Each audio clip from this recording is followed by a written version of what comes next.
Hello. Oh my god, I can see myself. Is that going to be part of it now? Can I put you in the thing? Hello. We are in the woods in Orpington, England, and I am going to read you a story. And just look at all these trees. When I wrote this story, there were no trees around, but there was violin, and the violin was making trees grow out of the walls. And then I wrote the story. My introductions are always, whatever. Okay, here we go. Here we go, team people who like art. Okay. A vine ran over, was my finger over the, okay. A vine ran over a stone and down his smooth gray back to twine at the brook. The water was clear and cold, and so clear and so cold that it held memory.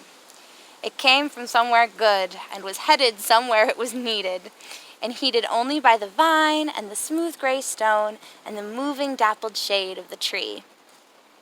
Hereupon came a young beetle, blue as the night that rings the moon, and so full of woe, and so hoping to pour some into the stream so as not to carry it any further. She looked at her reflection and felt so sad. Her sadness was a sludgy green paint, brushed on in 1,000 strokes by the beautiful butterflies and the cruel crickets. So much of this paint now coated her insides that it had begun to fill her lungs, and she couldn't breathe.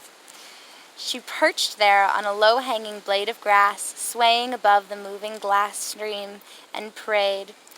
But she saw she was a beetle, and that she remained a beetle, and soon fell asleep, weeping over the river. Now, when she awakened, it was dusk, and a purple sky blanket lay over the stone and the vine and the river. And the beetle was frightened. She trembled, for at night young beetles were swallowed by hungry frogs. She unfolded her fine silver wings and flew into the air, casting about for home, but she did not know the way.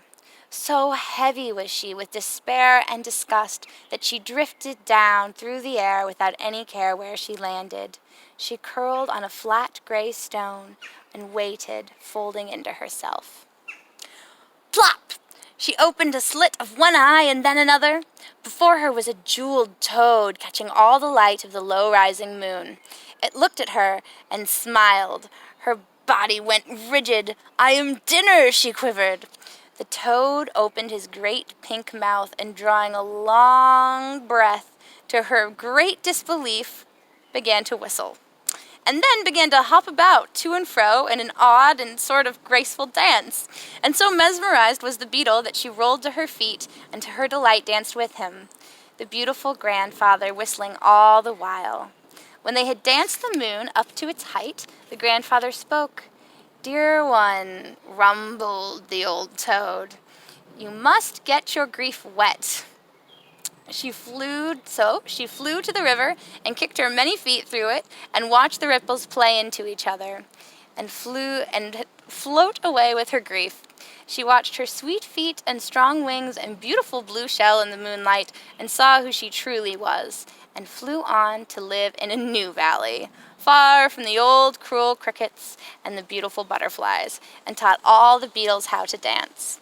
And the stream carried the lesson of her sorrow where it was needed, and the vine ran over the stone and down his smooth gray back. Yay! Yay, team!